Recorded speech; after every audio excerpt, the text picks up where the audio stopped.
दोस्तों, दो दो आईपीओ में से कौन सा आईपीओ लिस्टिंग डे के ऊपर कमाल कर सकता है और कौन सा आईपीओ आपके पैसे फंसा सकता है। चलिए दोनों भी आईपीओ का हम एनालिसिस करते हैं, जो है रियासत लाइफस्टाइल एंड अनुभव प्लास्ट। तो चलिए सबसे पहला हम रियासत लाइफस्टाइल आईपीओ की डिटेल चेक करते हैं। तो जो उसका प्राइस बैंड है वो 102 रुपए से 108 रुपए के बीच में, और जो उनका लॉट साइज है उसमें 1200 शेयर है। मतलब जो उसका इन्वेस्टमेंट आ रहा है वो लगभग 1.29 लाख रुपए आ रहा है। और ये आईपीओ ओपन हुआ है 18 तारीख को और क्लोज होगा 22 तारीख को। तो चलिए अब हम जान लेते हैं ये कंपनी क्या करती है।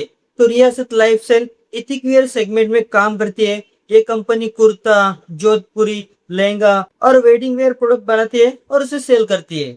तो अब इस आईपीओ के पॉजिटिव पॉइंट जान लेते हैं। एथिक वेयर सेगमेंट इंडिया में तेजी से ग्रो कर रहा है। वेडिंग एंड फेस्टिव डिमांड से इस बिजनेस को सपोर्ट मिल सकता है। तो अभी हम जानेंगे रियासत लाइफस्टाइल आईपीओ के नेगेटिव पॉइंट्स क्या है। तो सबसे पहला, इसका जीएमपी अवेलेबल नहीं है। ये पॉइंट आप ध्यान में रखना। और ये आईपीओ एसएमई सेगमेंट का होने की वजह से उसमें लिक्विडिटी कम हो सकती है। ये चीज भी आप नोट करके रखना। तो एक्सपर्ट इस आईपीओ के बारे में ऐसा कर रहे हैं कि इसको अवॉइड करना ठीक रहेगा, क्योंकि इसका जीएमपी अवेलेबल नहीं है।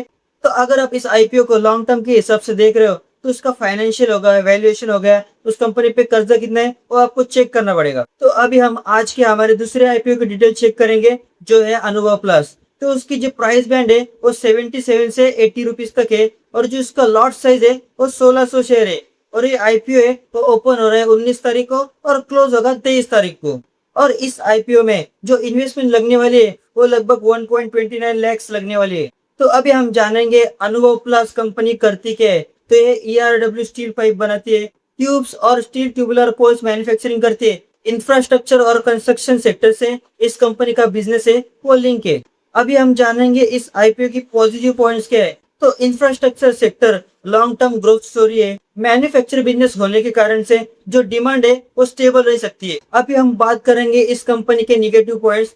तो इस कंपनी का भी जीएमपी है वो अवेलेबल नहीं है, और ये भी एसएमई आईपीओ होने के कारण इसमें लिक्विडिटी कम हो सकती है। ये चीज आप ध्यान में रखना। अगर आप दोनों भी आईपीओ लिस्टिंग गेन के हिसाब से देख रहे हो तो ये चीज ध्यान में रखना कि उनका जीएमपी अवेलेबल नहीं है। इसका मतलब क्या है, रिस्की हो सकता है। अगर लॉन्ग टर्म के हिसाब से आप देख रहे हो तो कंपनी का फाइनेंशियल हो गया, वैल्यूएशन हो गया, कंपनी के ऊपर कितना कर्ज है, उसका प्रॉफिट, सब कुछ आपको चेक करना पड़ेगा। तो क्या आप रियासत लाइफस्टाइल एंड अनुभव प्लस ये दोनों भी आईपीओ में अप्लाई करने वाले हो या नहीं? कमेंट में अपनी राय जरूर बताना।